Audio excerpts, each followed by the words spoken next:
시청자 여러분 안녕하십니까? 안녕하십니까? 마음 공부하는 소울 닥터 김석봉 원장님 안녕하세요. 오셨습니다. 안녕하십니까? 네. 자, 요즘 뭐 이게 마음 공부는 그냥 온 사방에 막 불난 지금 호떡집 같은 일이 다이나믹 계속되고 코리아입니다. 있어요. 예? 다이나믹 코리아. 북한이 매일 뛰었다 앉혔다 네. 그리고 코로나가 또 뭐 헐헐 번져가고 네. 경제는 엉망진창이고 예. 또 나라 꼬라지는 뭐 정치는 그냥 손을 놓고 예. 가고 그런데요. 예. 자, 먼저 그 북한에 최근에 벌어진 스토리. 예.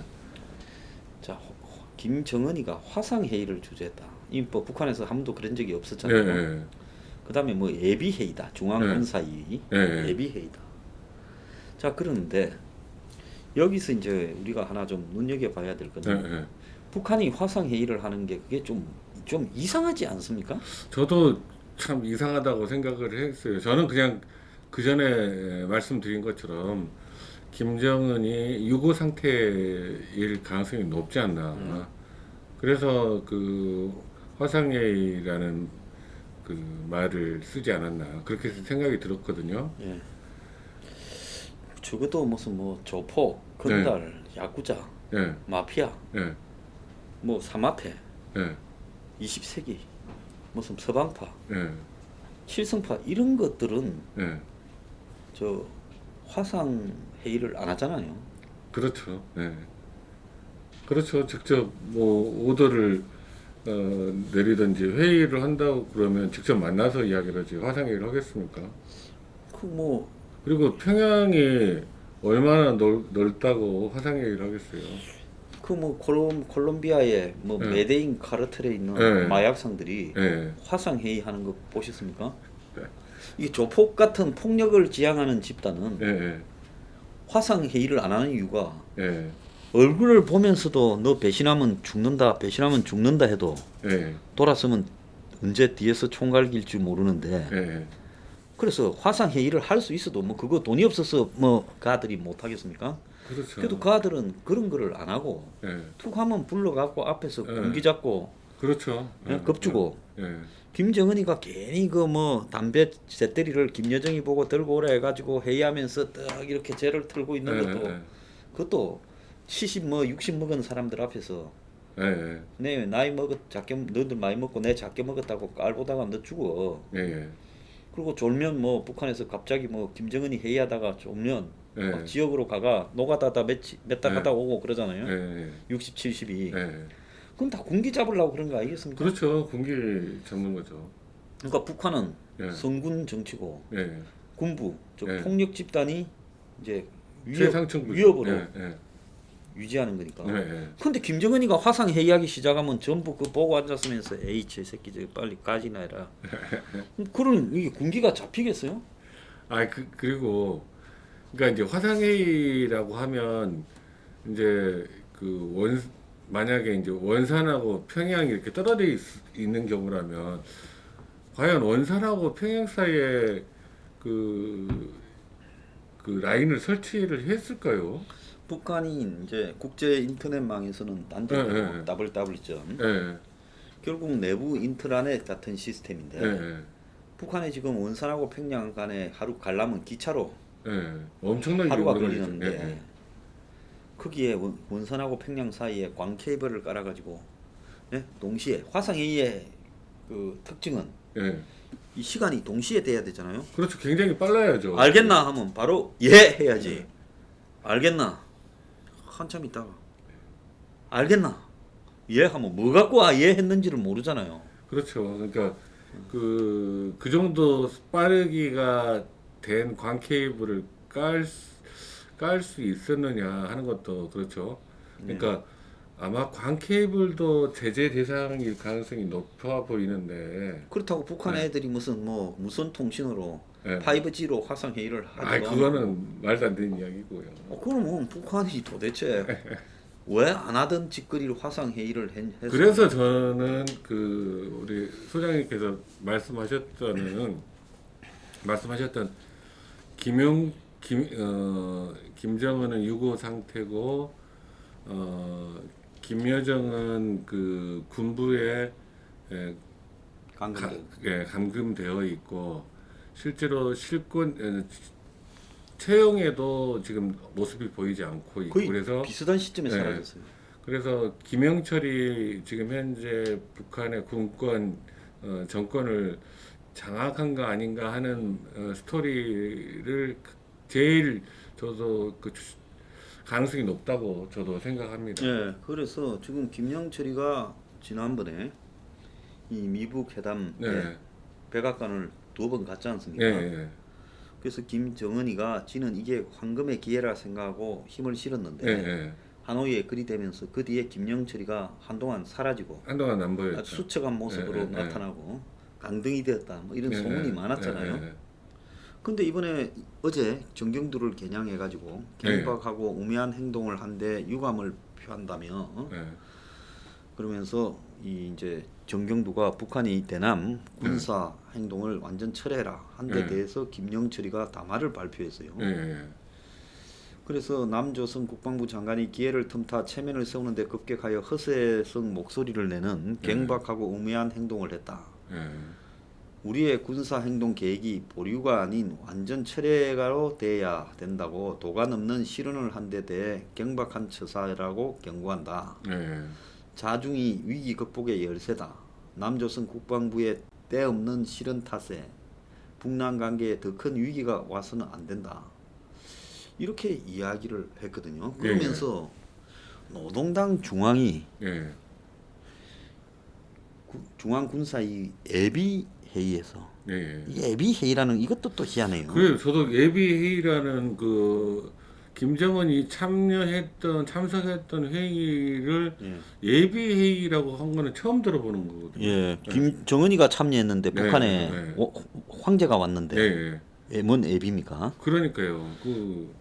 뭔가 지금 현재 그 북한에서 돌아가는 거 보면 뭔가 석연치 않아요. 뭔가 평상시 김정은이 권력을 장악하고 있을 때랑 뭔가 다른 모습으로 제 눈에는 그렇게 보입니다. 그래서 총참모부가 대남 네, 군사행동을 보류했고 네.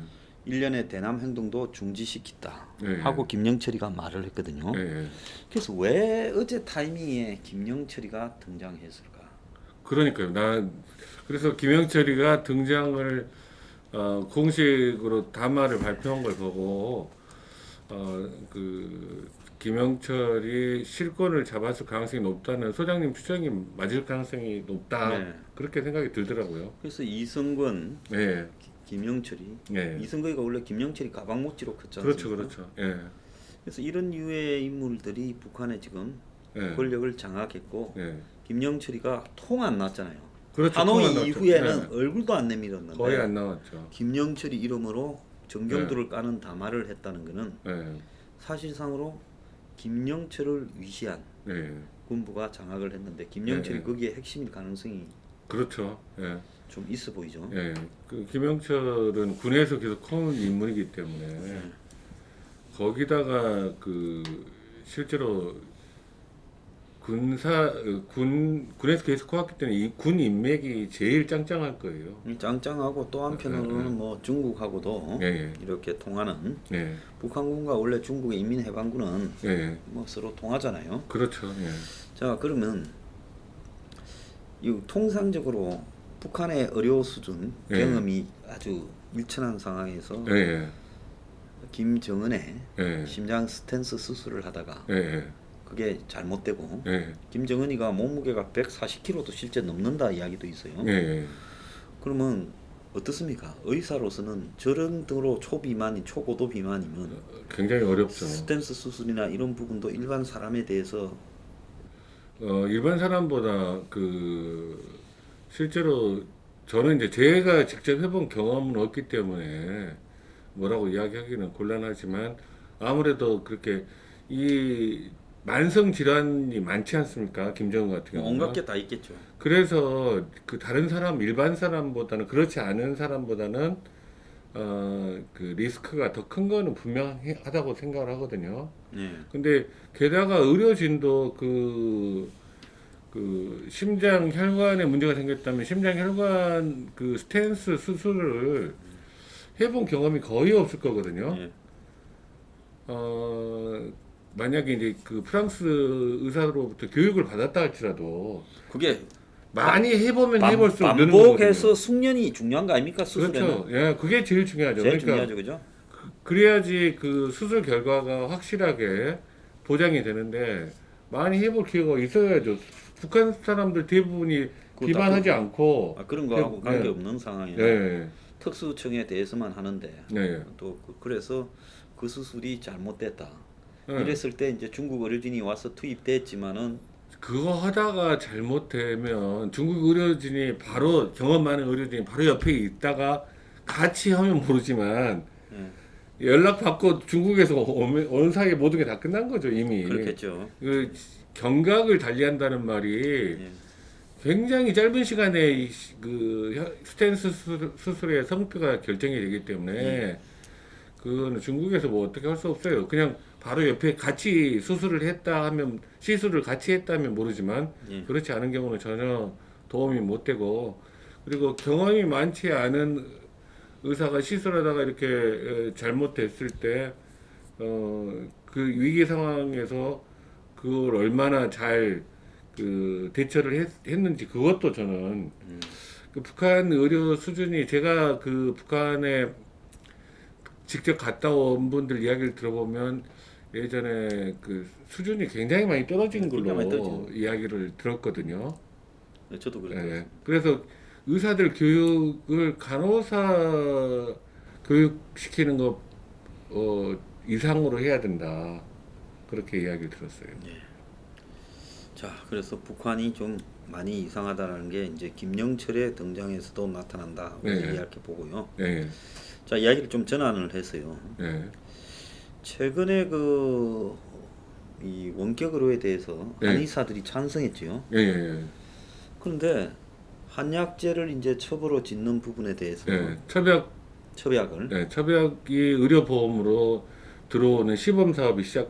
지금까지는 한의원에 가서 약을 짓는 거는 처벽을 짓는 거는 보험이 아니었죠. 보험이 안 됐고 그게 예. 굉장히 비쌌지 않습니까? 그러니까- 뭐 30만 원, 50만 원, 100만 원 이렇게 예. 했죠. 예. 아는 사회의 수건 사업입니다. 그게 처벽의 의료보험화 시키는 게.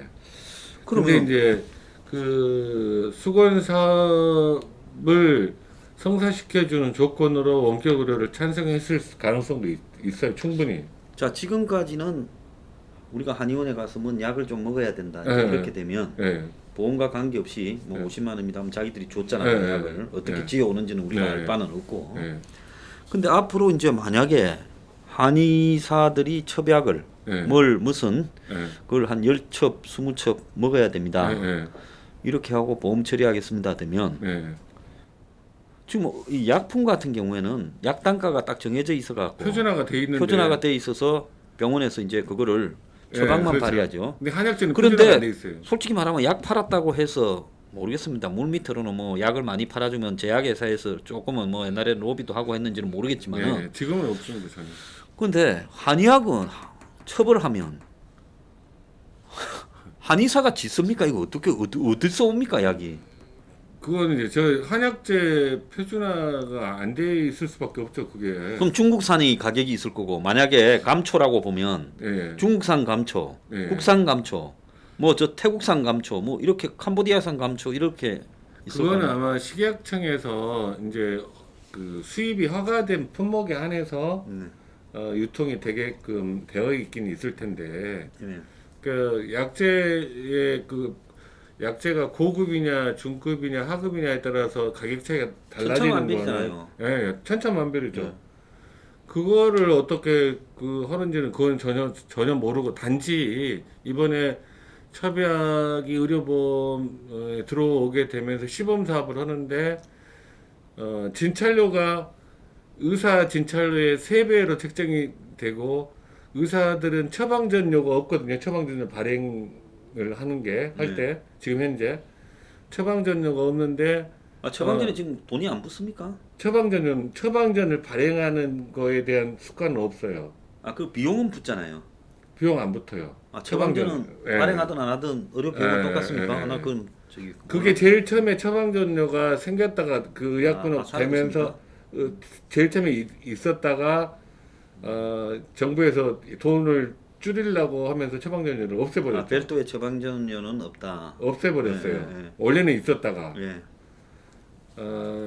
근데 이번에 한약 급여, 처방 급여를 하면서 시도하면서는 처방전료가 한의사들에게는 처방전료를 주는 걸로 되어 있어가지고 의사들이 굉장히 이거는 넌센스다.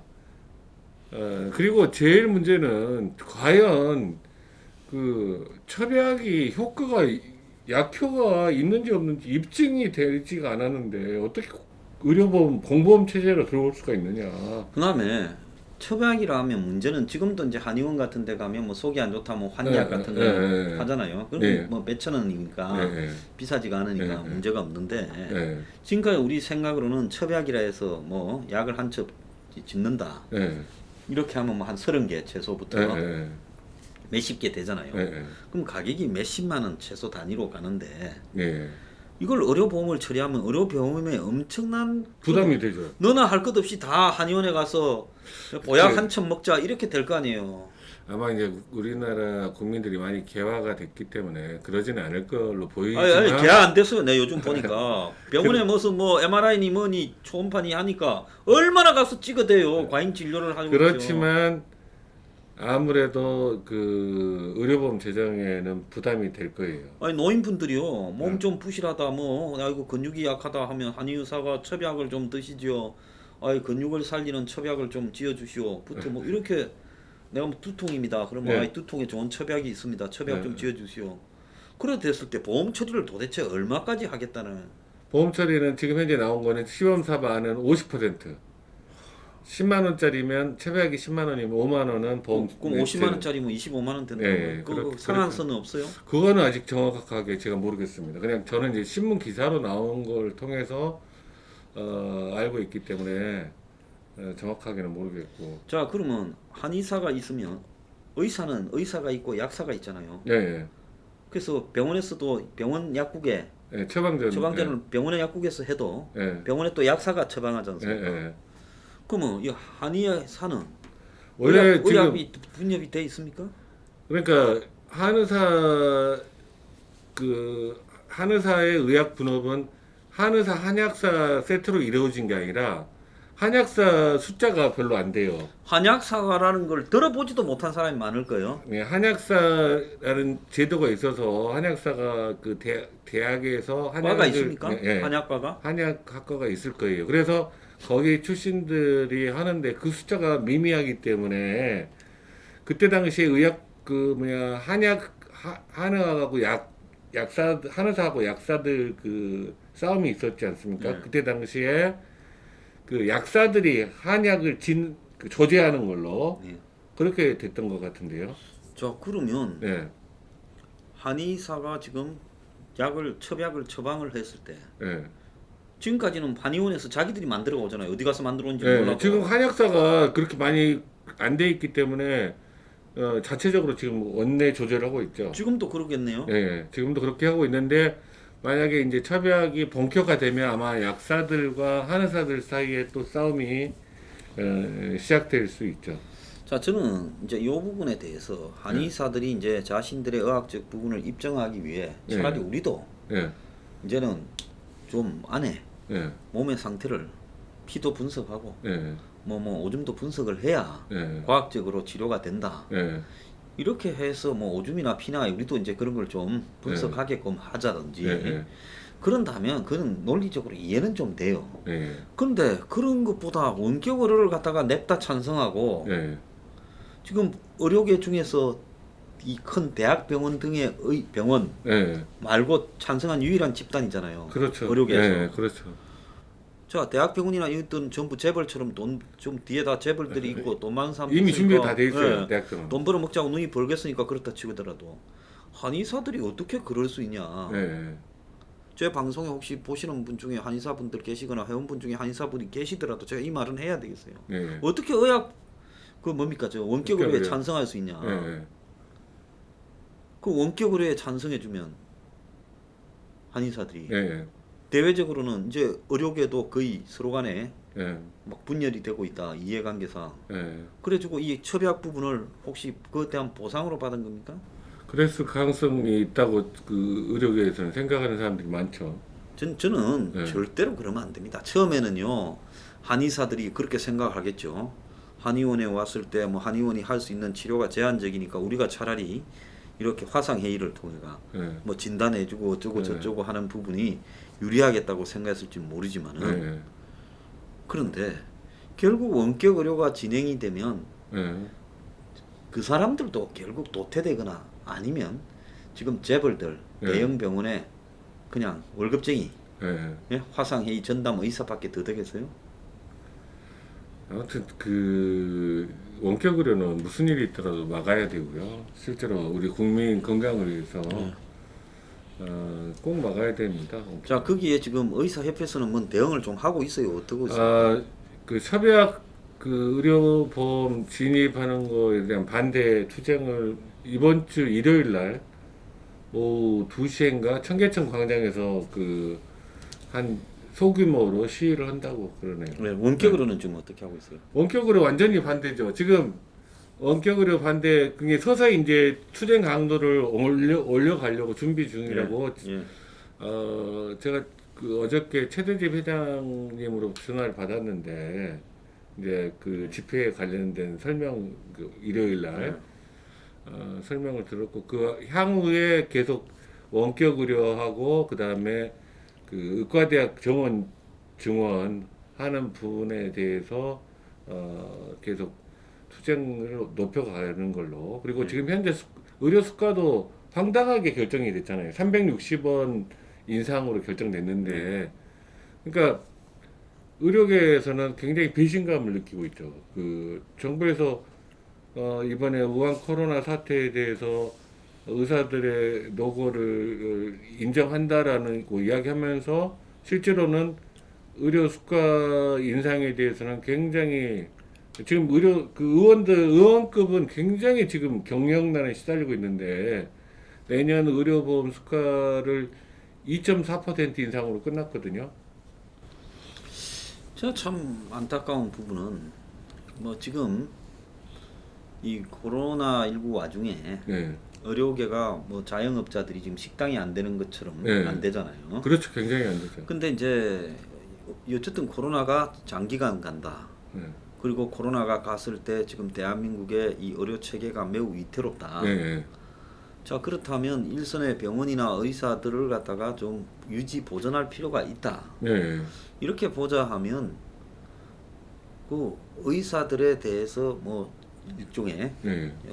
재난지원금을 네. 그 지금 코로나에 네. 이 협조를 이제 의사들이 한다라는 부분을 전제하에 어려운 의원 그리고 또 중소병원에 대해서 네. 좀 지원을 하는 해줘야죠. 부분이 네. 그 필요하다고 봅니다 저는. 특히 대구 지역 같은 거는 네. 꼭 지원을 해줘야 되는 지역이잖아요. 대구의 병원 의원들이 굉장히 데미지를 입었죠. 네. 예, 거의 뭐 몇 달을 장사를 못했지요 거의. 네. 예.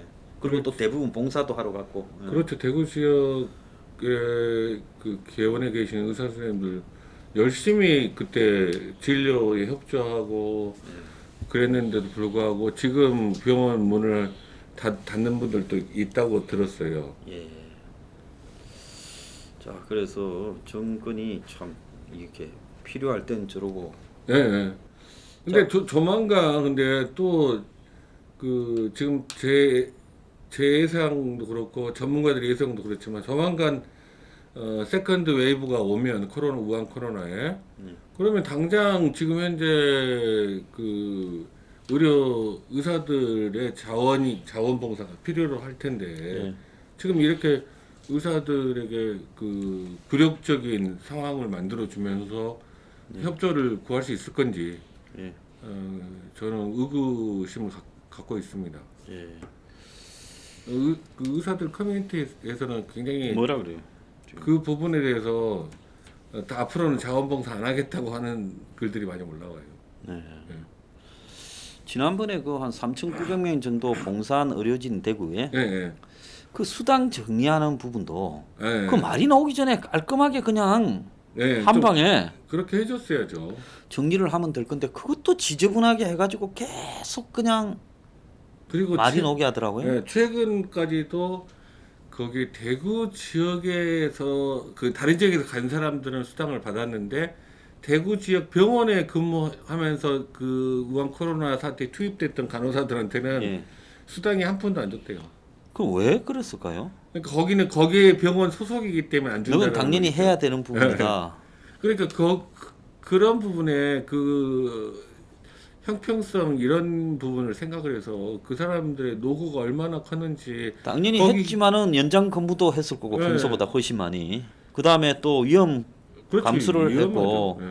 그러면 연장이나 위험 수당, 뭐 네. 군인도 보면 전투 위험 수당도 있고 그런데 참 이해가 가지 않는. 예, 그런 부분들에 대해서 그 총리가 직접 내려가서 현장을 목격했으면 얼마나 힘들게 일했는지를 알 텐데 왜 그 대구의 그 대구 지역에 있던 간호사들에게는 수당이 지급이 안 됐는지 참 한심합니다. 저는 권영진 대구시장이라는 사람이 제정신이 좀 아닌 사람, 그 사람 좀 나사가 풀린 사람 같아요. 왜 근데 권영진 시장은 그 민주당이 부시장을 주겠다는 거예요? 홍이라고요? 네. 아 정권한테 잘 보여가 돈 좀 땡겨 쓰겠다고 그거 알겠어요? 대구 발전에 그게 얼마나 도움이 되겠습니까? 그래서 참 저 정신 좀 나간 사람들이 많다 이런 생각이 들어요. 예, 예. 예. 자 1부 마치겠습니다. 네, 감사합니다.